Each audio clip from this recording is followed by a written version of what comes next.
Talvez não seja pirraça. O que o comportamento da criança está tentando comunicar? Leitura rápida. Principais pontos do artigo. Nem todo comportamento difícil representa uma tentativa consciente de desafiar os adultos. Choro, gritos, oposição e irritabilidade podem revelar frustração, cansaço, sobrecarga ou dificuldade de comunicação. Compreender a causa do comportamento não significa aceitar agressões ou retirar os limites. Observar o contexto, o que acontece antes, durante e depois da crise, ajuda a família e a escola a responderem de maneira mais adequada. A criança recebe um não, começa a chorar, grita, joga um objeto no chão e se recusa a obedecer. Diante da cena, a conclusão costuma vir rapidamente: ela está fazendo pirraça para conseguir o que quer. Em alguns casos, pode realmente haver uma tentativa de modificar a decisão do adulto. A criança aprende que determinados comportamentos produzem resultados e pode repeti-los quando deseja obter algo. Entretanto, essa não é a única explicação possível. Por trás de uma reação intensa também pode existir uma criança cansada, frustrada, sobrecarregada por estímulos, com dificuldade para compreender o que está acontecendo ou ainda sem recursos emocionais e linguísticos para expressar aquilo que sente. Antes de perguntar apenas como faço esse comportamento parar, talvez seja necessário acrescentar outra pergunta: o que essa criança está tentando comunicar? O que costumamos chamar de pirraça? A palavra pirraça geralmente é utilizada para descrever comportamentos como chorar intensamente, gritar, deitar-se no chão, recusar uma orientação, insistir em um pedido ou reagir de maneira desproporcional a uma frustração. O problema não está apenas na palavra, mas na interpretação que frequentemente a acompanha. Quando o adulto conclui que a criança está agindo somente para provocar, manipular ou desafiar, tende a responder com irritação, ameaças, castigos ou longas repreensões. O comportamento observado, porém, não revela sozinho a sua causa. Duas crianças podem gritar diante da mesma situação por razões completamente diferentes. Uma pode estar tentando recuperar um brinquedo retirado, outra pode ter sido surpreendida por uma mudança de rotina e não conseguir reorganizar-se emocionalmente. Por isso, não basta identificar o que a criança fez. É preciso compreender em quais condições aquilo aconteceu e qual função o comportamento parece cumprir. Todo comportamento comunica alguma coisa. Dizer que o comportamento comunica não significa afirmar que a criança planejou conscientemente uma mensagem. Muitas vezes, ela própria não sabe explicar o que está acontecendo. Uma criança pequena pode sentir uma emoção intensa sem conseguir nomeá-la.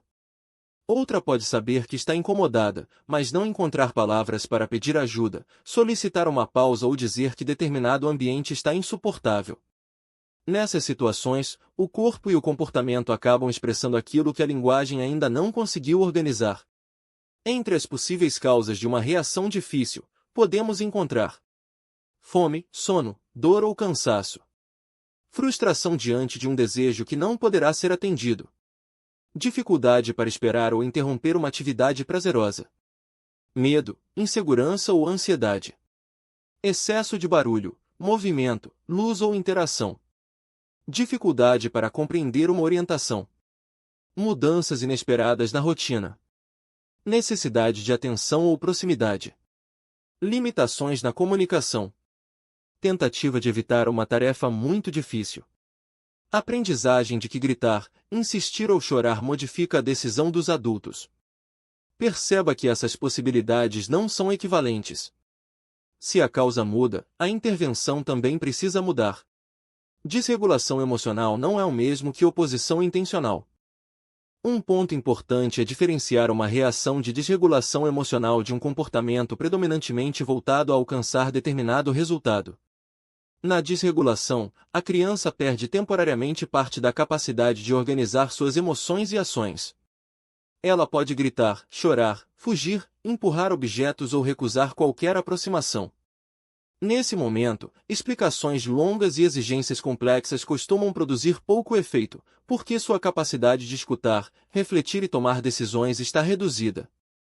As funções executivas e autorregulação, habilidades relacionadas ao controle dos impulsos, à atenção, à flexibilidade mental e ao planejamento, não nascem prontas. Elas se desenvolvem ao longo da infância e dependem tanto da maturação quanto das experiências e da mediação dos adultos. O Center on the Developing Child, da Universidade Harvard, destaca que essas capacidades são construídas progressivamente e permitem administrar informações, tomar decisões e controlar respostas impulsivas. Já em outras situações, a criança pode observar a reação do adulto, interromper o choro quando recebe o que deseja e repetir o comportamento porque aprendeu que ele funciona. Ainda assim, reduzir toda a situação à ideia de manipulação pouco ajuda. É mais produtivo reconhecer que determinado comportamento foi aprendido e que a criança precisa aprender outra maneira, socialmente mais adequada, de pedir, esperar, negociar ou lidar com a negativa. Além disso, as duas situações podem se misturar. Uma reação pode começar como tentativa de conseguir algo e evoluir para uma verdadeira desorganização emocional. O comportamento infantil raramente cabe em divisões perfeitamente rígidas. Observe o que acontece antes, durante e depois. Uma forma prática de compreender o comportamento é registrar 3 elementos: o que aconteceu antes, qual foi exatamente a reação da criança e o que aconteceu logo depois. Esse modo de observação é conhecido como análise ABC. Antecedente: A, o que ocorreu imediatamente antes do comportamento. Comportamento: B, o que a criança efetivamente fez. Consequência: C, o que aconteceu depois e como os adultos reagiram. Imagine que uma criança comece a gritar sempre que recebe uma atividade de escrita. Se observarmos apenas o grito, poderemos classificá-la como desobediente.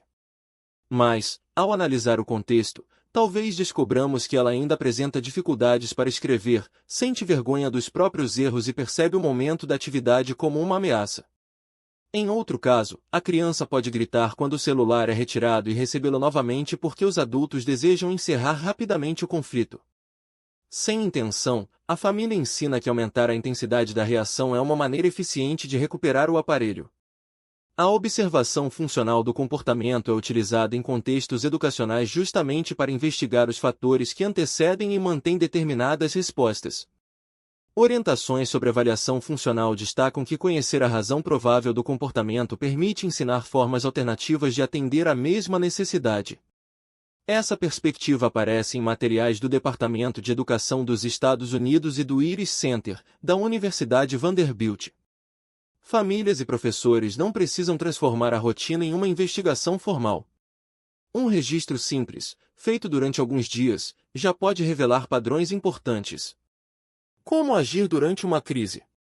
Quando a criança está emocionalmente desorganizada, o primeiro objetivo não deve ser oferecer uma palestra sobre seu comportamento. Antes de ensinar, é necessário ajudá-la a recuperar condições mínimas para escutar e pensar. Algumas atitudes podem ajudar. 1. Regule primeiro a própria reação.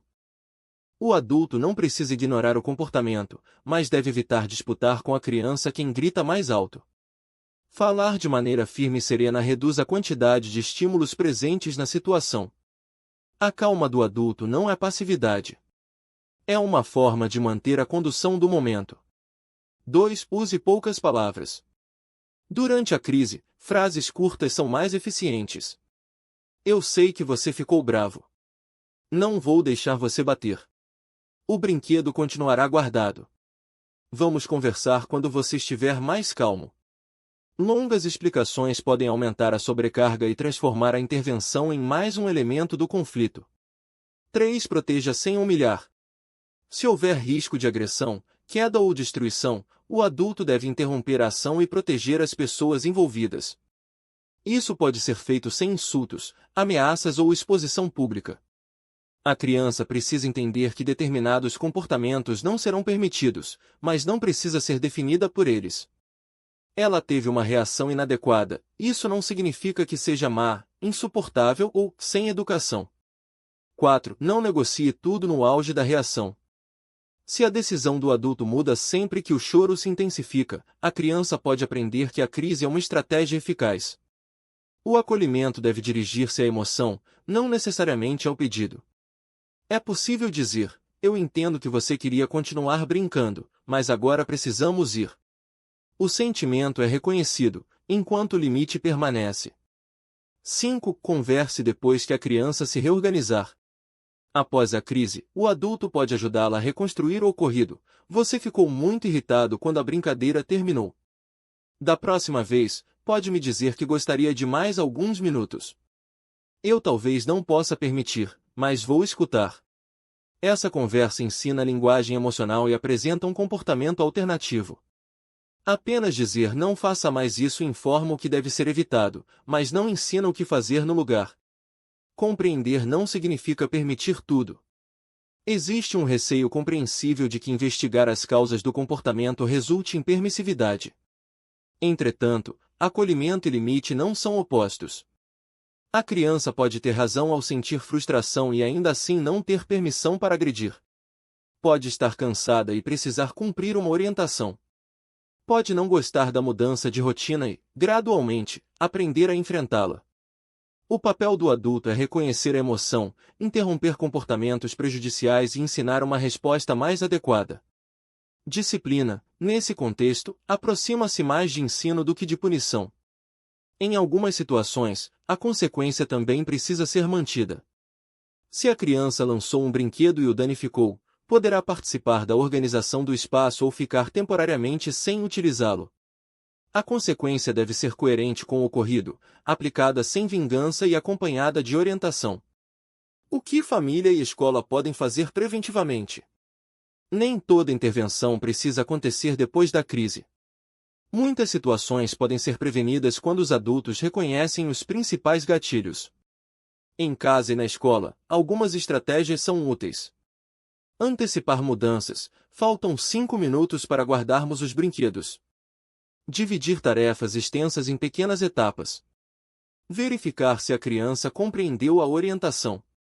Estabelecer rotinas previsíveis, sem torná-las inflexíveis. Ensinar palavras e frases para pedir ajuda ou uma pausa.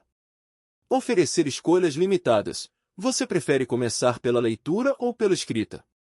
Elogiar comportamentos específicos. Você ficou irritado, mas conseguiu falar sem bater. Manter respostas semelhantes entre os adultos. Reduzir estímulos quando houver sinais de sobrecarga.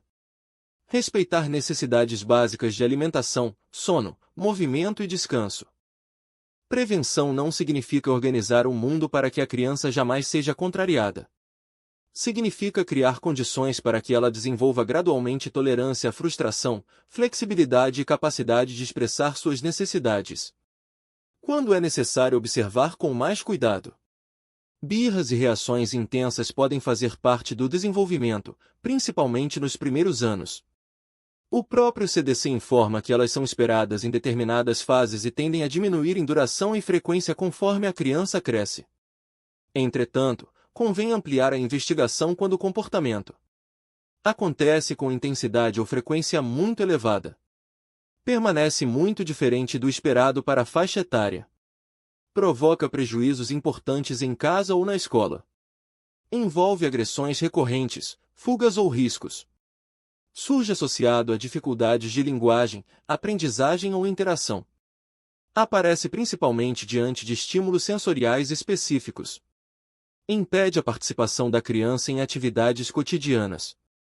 Muda abruptamente sem uma causa aparente. Nenhum desses sinais, isoladamente, confirma um transtorno.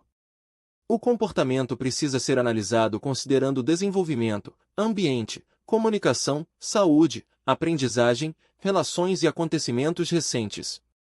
A avaliação psicopedagógica pode contribuir quando as reações aparecem relacionadas às tarefas escolares, à insegurança diante do erro, às dificuldades de aprendizagem, à organização da rotina de estudos ou à relação da criança com o conhecimento. Conforme a necessidade, essa compreensão pode ser construída de maneira interdisciplinar. Antes de corrigir, procure compreender. Uma criança que grita, se recusa ou se joga no chão precisa de limites. Mas pode precisar também de palavras que ainda não possui, de ajuda para se reorganizar ou de adultos capazes de perceber que aquele comportamento não surgiu do nada. Compreender não elimina a responsabilidade de educar. Ao contrário, torna a intervenção mais precisa. Quando o adulto identifica a função provável do comportamento, consegue deixar de reagir apenas ao incômodo imediato e passa a ensinar habilidades que a criança poderá utilizar em outras situações. Talvez seja pirraça. Talvez seja cansaço, medo, frustração, sobrecarga, dificuldade de comunicação ou uma tarefa que parece impossível. Antes de escolher a resposta, precisamos compreender a pergunta que o comportamento está fazendo.